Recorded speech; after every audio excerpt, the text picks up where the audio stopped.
welcome everybody. It's great to be back for the Garage series, and this week I'm delighted to introduce Don Fergus. Don is the minister at St Andrew's, Takaka in the Golden Bay, and so welcome, Don. Thank you. So Don, what questions have you got in the Bay at the moment? Well, the questions that we've got up here, I think, really have grown out of some uncertainty about what the heck the church is all about, which may sound an odd thing to say, but I'll give you the backstory, and then you can make up your own mind about it.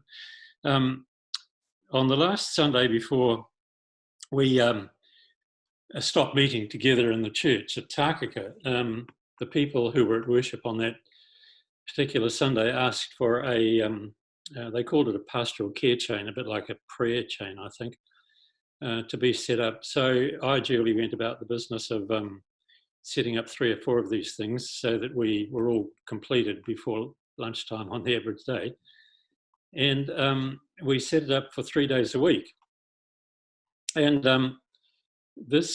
what I discovered in the process of setting it up was that while everyone was quite keen to do it, they told me they weren't sure if they were going to have time to take another phone call. It turned out that everybody in this area was extraordinarily well connected already. Life up here is lived at close quarters with people. Lots of people know one another, and often the same people will belong to 3 or 4 or even 5 different groups, which they have a lot of contact with. So they told me as I rang around that this would be fine, Don, but we've already got a chain set up, and we're already getting phone calls from so and so and so and so, and even one community, one beachside community in the Bay, has its own geographical pastoral care chain. They didn't call it that, but that's what it was.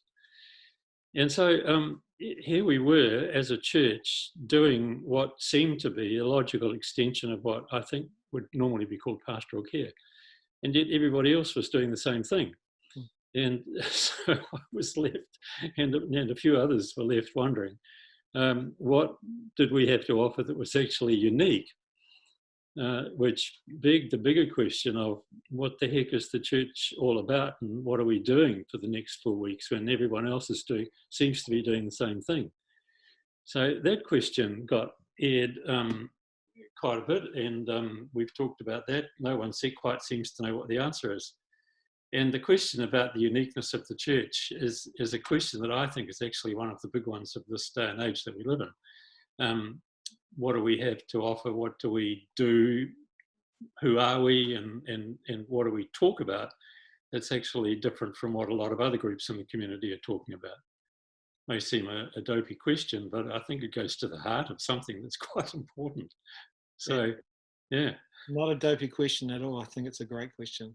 I didn't ask you this earlier, and this may not be a question that you're asking, but you might have some thoughts.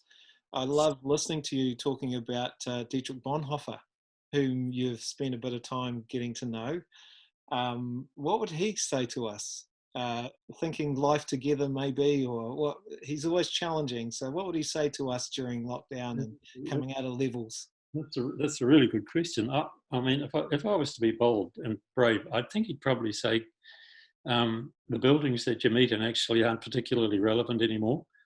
One of the things which makes me think that a lot of the work that we're doing in our presbytery at the moment is best done by those who don't have churches. I think of people like you and the project at Preston's and the project at Hanmer Springs and so on. I think these are the very exciting projects that we're involved in.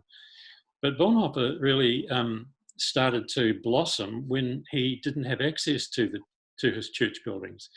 In fact, it was when he didn't have access to his regular worshipping congregation. He was in lockdown for nearly 2 years in prison. And of course, he started to get in touch with some really important issues about what is it that we're talking about, and what is it that we believe actually. He found it was a lot easier, and he said this out loud, it was a lot easier to talk to people who had nothing to do with church about God, however that word was conceived. And it was a lot more fulfilling. In fact, towards the end, he said the confessing church, of which he was one of the leading lights in the early stages, had gone bad. The air was stale. It needed a refreshing gale to blow through it.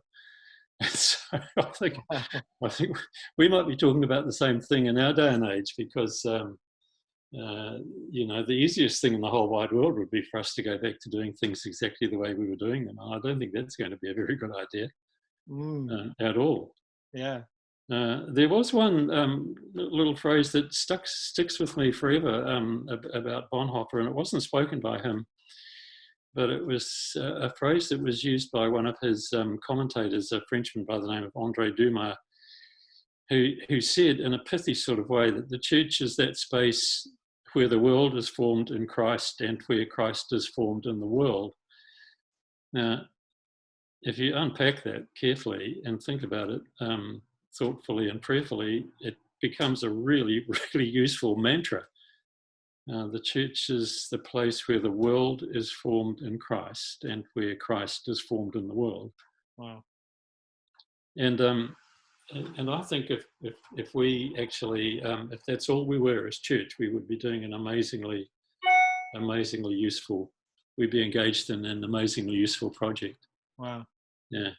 Yeah, that's I hadn't thought about saying that before you just asked me before. Yeah. Well, that was fantastic. Thank you for off the cuff sharing those gems.